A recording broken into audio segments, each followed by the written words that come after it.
তাহলে রাধা নামের মহিমা কে বলতে পারবে? তখন ইন্দ্রদেব বলছে, মহাদেব। চলো মহাদেবের কাছে। যখনই বলল মহাদেবের কাছে যাবে, তখন সে লোকটি বলছে, আমি এইভাবে যাব না। তাহলে না, আমি দুজনের কাঁধে চেপে যাব। এক ধর্মরাজ হয়ে আর এক দেবরাজ হয়ে যদি এই প্রশ্নের উত্তর দিতে না পারে, আমি দুজনেরই কাঁধে চেপে যাব। তো দুজনের কাঁধে চেপে মহাদেবের কাছে উপস্থিত হলেন। মহাদেব দেখে চমকে গেলেন যে এমন কোন মহাপুরুষ যে ধর্মরাজ এবং দেবরাজের কাঁধে চেপে আসছে। মহাদেব তো দাঁড়িয়ে গেলেন, বললেন, কে ইনি? ধর্মরাজ বললেন, মহাদেব, এনার এক প্রশ্ন আছে আপনার কাছে। আমরা সেই প্রশ্নের উত্তর দিতে পারিনি, কৃপা করে আপনি সেই প্রশ্নের উত্তর দিন। কী প্রশ্ন?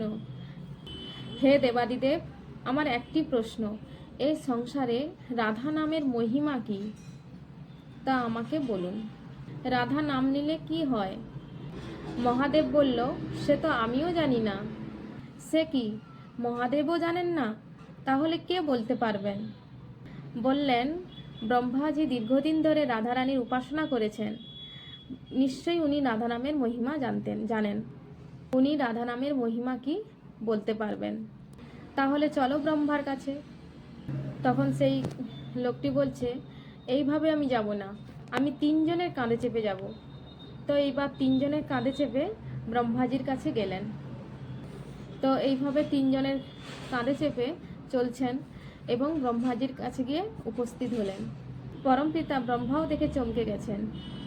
কি ব্যাপার, দেবরাজ, ধর্মরাজ এবং দেবাদিদেব মহাদেবের কাঁধে চেপে কোন মহাপুরুষ আসছে? এ আবার কে? তিনিও দাঁড়িয়ে গেলেন এবং ব্রহ্মাজি দেবরাজ, মহাদেব এবং ধর্মরাজকে জিজ্ঞাসা করছেন যে এই মহাপুরুষ কে? তিনজনা বলছে, হে পরমপিতা, আমরা এর চক্করে ফেঁসে গেছি, আপনি আমাদেরকে উদ্ধার করতে পারেন।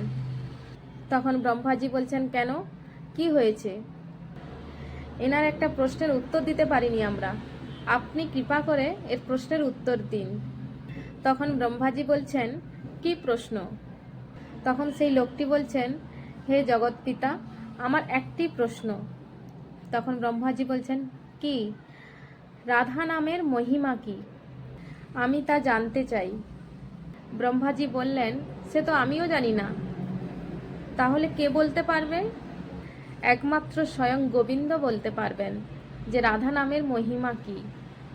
তাহলে চলো ওনার কাছে। তখন সে বলল, তুমিও আমাকে কাঁধে নিয়ে চলো। তো চারজনার কাঁধে চেপে স্বয়ং গোবিন্দের কাছে পৌঁছে গেলেন।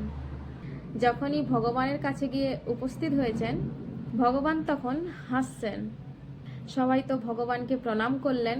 তখন ভগবান বলছে, কি চাও? তখন সবাই বলছে, আমরা সব পাগল হয়ে গেলাম। তখন ভগবান বলে কেন? এই ব্যক্তি এমন এক প্রশ্ন করেছে, আমরা কেউ তার উত্তর দিতে পারিনি। কৃপা করে আপনি তার প্রশ্নের উত্তর দিন। আপনি তো রাধারানীর পতি। তখন ভগবান বললেন, কি প্রশ্ন? তখন সে বলল, হে গোবিন্দ, আমার একটি প্রশ্ন, রাধা নামের মহিমা কি? রাধা নাম নিলে কি হয়? ভগবান শুনে তো জোরে জোরে হাসতে লাগলেন। তখন বলছেন, প্রভু আপনি হাসছেন? ব্রহ্মাজি, দেবরাজ, ধর্মরাজ এবং মহাদেব সবাই তো চিন্তায় পড়ে গেছেন।